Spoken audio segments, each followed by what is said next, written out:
नमस्कार और स्वागत है आप सबका एक नए एपिसोड में। इसमें हम अस्थमा से संबंधित ऐसी बातों का डिस्कस करेंगे कि क्या हमें करना चाहिए अपनी बीमारी को लेकर। जिन मरीजों को दमा है या सांस की कोई तकलीफ है आने वाले समय में, जो कि अभी ठंडियों का मौसम आ रहा है, ऐसे में सांस की दिक्कतें बढ़ेंगी, तो ऐसे वक्त में हमें क्या करना है, किस तरीके का परहेज करना है, खान पान से लेके अपनी दवाइयों को लेके किस तरीके की चीज़ें हमें, कैसा व्यवहार अपनाना है, उसके संबंधित हम आज कुछ बिंदुओं पे चर्चा करेंगे। अस्थमा क्या है, इनहेलर्स लेना चाहिए नहीं लेना चाहिए, इनहेलर्स से लेने के लिए बहुत सारे जो कन्फ्यूजन मिथक जो हमारे दिमाग में है, इनहेलर की आदत लग जाती है, इनहेलर से दिक्कतें आती हैं, बच्चों को नहीं देना चाहिए, ऐसी सारी बातों को हमने अपने पुराने वीडियो में डिस्कस किया हुआ है। तो सबका प्लेलिस्ट इधर आप डिस्क्रिप्शन बॉक्स में, इधर आई बटन पे, यहाँ पे या इस साइड में आएगा, वहाँ पे आप जाकर उनको भी देख सकते हैं। सो आज हम इस वीडियो में ये डिस्कस करेंगे कि दमा के मरीज को, सांस की जिनको दिक्कतें हैं, उनको क्या करें और क्या नहीं करें। अभी जैसे ठंडियों का मौसम आ रहा है, तो आपको अपनी जो मेडिसिन है, अपनी जो दवाइयाँ हैं, इनहेलर हैं, रोटाकैप्स हैं, आप जो भी ले रहे हो उसको रेगुलर लेना है, छोड़ना नहीं है। जैसे आपके डॉक्टर ने, आपके फिजिशियन ने जैसे आपको एडवाइस किया है, उसको रेगुलर लेना है। सो नंबर वन, पहली बात यह है कि आपको अपनी दवाइयाँ रेगुलर लेनी है, उनमें कोई कोताही नहीं बरतनी है, प्रॉपर तरीके से आपको लेना है। क्यों? क्योंकि आने वाले समय में जैसी ठंडी बढ़ेगी, आपको सांस की दिक्कत, तकलीफें और बढ़ेंगी। नंबर टू ये है कि आपको, हमें पता है कि जो दमा के मरीज होते हैं उनको दिक्कत होती है धूल से, मिट्टी से, डस्ट से। तो आप अपने घर को साफ सफाई का पूरा ध्यान रखना है कि घर में प्रॉपर क्लीनिंग हो, साफ सफाई रहे, डस्ट ना उड़े घर में। तो इन सब चीज़ों का भी ध्यान आपको रखना है। नंबर तीन, थर्ड इंपॉर्टेंट पॉइंट ये है कि यदि आप एक्सरसाइज करते हैं, एक्सरसाइज करना चाहिए, तो आप प्रॉपर डेली अपना जो भी आप रूटीन एक्सरसाइज है, आप आधे घंटे वॉक करते हो या सैर पे जाते हो सुबह को या शाम को, जब भी जाते हो, प्रॉपर अपने रेगुलर एक्सरसाइज पे आप अपना उसको आप मेंटेन कीजिए। घर पे यदि आप अनुलोम विलोम करते हैं, प्राणायाम, एक्सरसाइज कुछ भी ऐसा कर रहे हैं, तो आप अपनी एक्टिविटीज़ को एज सच प्रॉपर मेंटेन करके रखिए। ठीक है। पॉइंट क्या है कि यदि आपका वजन बहुत ज़्यादा है, मोटापा है, ओबेसिटी है, यदि आपका वजन दिक्कत करता है, और यदि आप अपने उम्र के हिसाब से यदि आप में वजन ज़्यादा है, तो मोटापा कम करने के लिए आप प्रयास जरूर करें। क्यों? क्योंकि मोटापा को यदि आप कम नहीं करेंगे तो आपको सांस ज़्यादा फूलेगा। तो आप यदि मोटे हैं, आपका वजन ज़्यादा है, तो डाइट रिस्ट्रिक्शन करें, एक्सरसाइज करें। आप एक प्रॉपर न्यूट्रिनिस्ट की सलाह ले सकते हैं, जो कि आपको एक डाइट चार्ट बना के देंगे कि मॉर्निंग, इवनिंग, नाइट में हमें क्या क्या लेना है, क्या क्या खाना है, जिससे आपको वजन कम करने में आसानी होगी। पांचवें पॉइंट क्या है, फिफ्थ पॉइंट, कि आपको सबसे पहले घर में भी हमें पता है कई तरह की ऐसी चीज़ों का इस्तेमाल करते हैं जिससे पोल्यूशन होता है। जैसे कि हम खाना बनाते हैं तो कई सारी चीज़ों में धूल मिट्टी भी उड़ती है। जो लोग, खासकर जो गांव में लोग रहते हैं, वो यदि अपना खाना यदि उस पर नहीं बनाते हैं, आप वो लकड़ियों का इस्तेमाल करते हैं, चूल्हे पे बनाते हैं, तो कोशिश करनी चाहिए कि यदि वो खाना बना रहे हैं तो उसकी जगह गैस का इस्तेमाल करें। या यदि नहीं संभव है तो आप मास्क का इस्तेमाल कर लिए, मास्क पहन के खाना बनाएं, या कोशिश यही हो कि आप गैस का इस्तेमाल करें तो ज़्यादा अच्छा है। घर में कई बार क्या होता है, हम लोग पूजा पाठ करते हैं तो कई बार हम धूप बत्ती ज़्यादा जलाते हैं कई बार, तो उसको भी यदि हम चाहें तो थोड़ा कम कर सकते हैं। उसकी जगह हम अगरबत्ती या कुछ ऐसी इलेक्ट्रॉनिक चीज़ें भी हम चाहें इस्तेमाल कर सकते हैं पूजा के लिए। सिंपल हम दिए भी जला सकते हैं, घी के दिए हो, सरसों तेल के दिए भी जला के हम अपने पूजा पाठ को कर सकते हैं। फ्रूट्स, प्रॉपर फ्रूट्स डाइट आप प्रॉपर लीजिए। अपना जो भी हेल्दी डाइट है, जो भी सीजनल फ्रूट है इस वक्त, इस समय जो भी है, एप्पल आप ले सकते हो, अनार ले सकते हो। ठंडे जो फल हैं जैसे कि नींबू हो गया, संतरा हो गया, केला, कई बार तो इन सब चीज़ों से आप थोड़ा सा दूरी बना के रखें। और जो दमा के मरीज हैं उनको ये चीज़ें पता होती हैं कि किस खाने से, किस चीज़ों को ज़्यादा तकलीफ होती है, तो उनको हम लोग बोलते हैं ट्रिगर, जिससे उनकी जो सिम्टम्स हैं, जो तकलीफ है, वो बढ़ती है। तो यदि ऐसा कुछ है आपको, यदि ऐसा आपको लगता है कि इस चीज़ खाने से मुझे को सांस में दिक्कत बढ़ जाती है, तो आप उन चीज़ों को अवॉइड करें, उन चीज़ों से दूरी बना लें। ठीक। और इम्पोर्टेंट बात क्या है कि आप अपने खाने में ऐसे जो खान पान का, ऐसी चीज़ों का समावेश करें जिसमें ओमेगा 3 फैटी एसिड्स, ये बहुत ही अच्छे होते हैं हमारे हेल्थ के लिए। जैसे कि फ़िश, कई बार यदि कोई नॉन वेजिटेरियन है तो वो मछली खा सकते हैं। अखरोट भी आप ले सकते हैं ड्राई फ्रूट्स में, वो भी काफ़ी हेल्दी होता है। ऑलराइट। और जो भी एंटीऑक्सीडेंट रिच फ्रूट है, जो हमें मालूम है, जैसे कि जिनमें पत्तेदार सब्जियां हो गई, उन सब में एंटीऑक्सीडेंट ज़्यादा होते हैं। सलाद है, फ्रूट्स हैं, उनका इंटेक हम बढ़ा दें।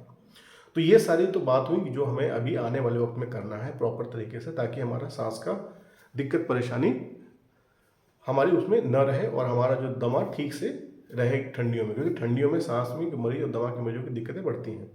अब इम्पोर्टेंट बात है कि क्या हमें नहीं करना है। सो क्या नहीं करना है, सबसे इंपॉर्टेंट ये है कि यदि आप स्मोकिंग करते हैं तो स्टॉप स्मोकिंग।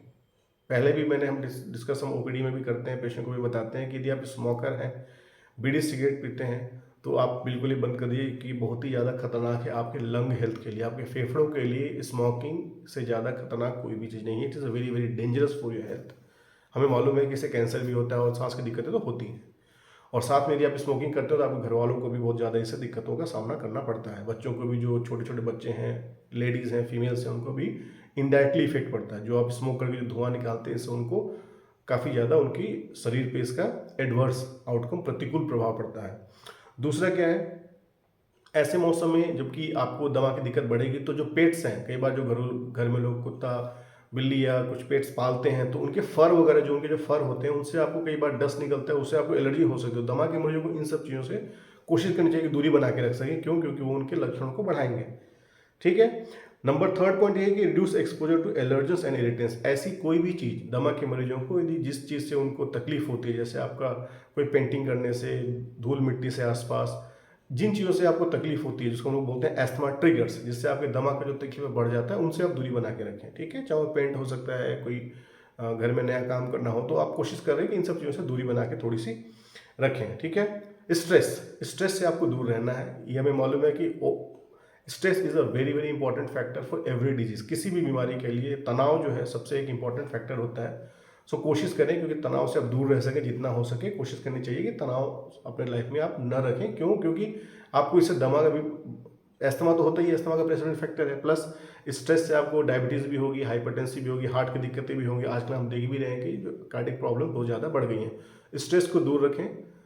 उसके बाद क्या है कि घर में अभी क्या है कि इंसेक्टिसाइड्स, कई बार क्या होता है कि जो हम लोग पेस्ट करते हैं, स्प्रे करते हैं, तो इन सब का एक्सपोजर से भी हमें बचना चाहिए दमा के मरीजों को। क्यों? क्योंकि उनसे उनको दमा की दिक्कतें इससे बढ़ती हैं। और नॉर्मली क्या होता है कि आपको दमा के मरीजों को कोशिश करनी चाहिए कि जो दूध की चीज़ें हैं, मिल्क प्रोडक्ट्स से कई बार उनको एलर्जी होती है, तो वो ना खाएं। मीट हो गया, कई बार नॉन वेजिटेरियन डाइट हो गया, मिल्क हो गया, और इवन पीनट्स के, मूंगफली से भी एलर्जी होती है उनको, तो ऐसे खान पान से वो परहेज रखें जिससे दमा के मरीजों को दिक्कत होती है। ऑलराइट। और ऑब्वियसली हमें जो है तेल, घी, बहुत ज़्यादा सैचुरेटेड फैट जो होते हैं, बटर, इन सब का सेवन से हमें इनका सेवन कभी करना चाहिए। जैसे तेल घी को थोड़ा सा कम मात्रा में इस्तेमाल करें, क्योंकि इससे कोलेस्ट्रॉल बढ़ने का भी खतरा रहता है, और साथ में दमा के साथ दिक्कत होती है, कार्डियक प्रॉब्लम्स का भी रिस्क बढ़ जाता है। ठीक है।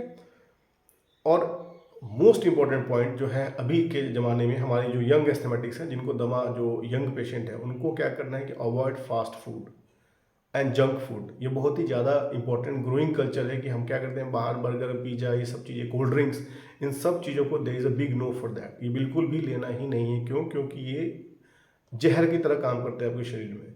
तो जंक फूड, फास्ट फूड को बिल्कुल भी न लें।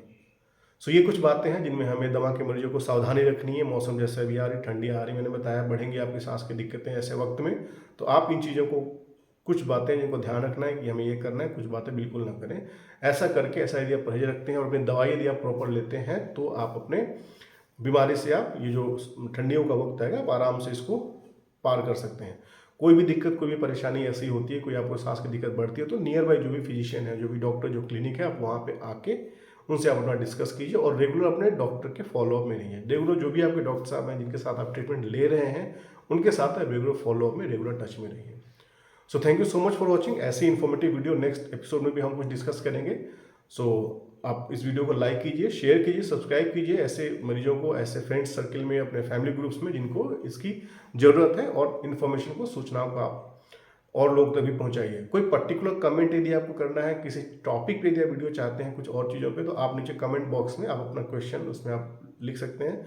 कोशिश करेंगे हम आने वाले एपिसोड में उन सब चीज़ों के ऊपर भी कोई सिंप्लीफाइड वीडियो बनाएं।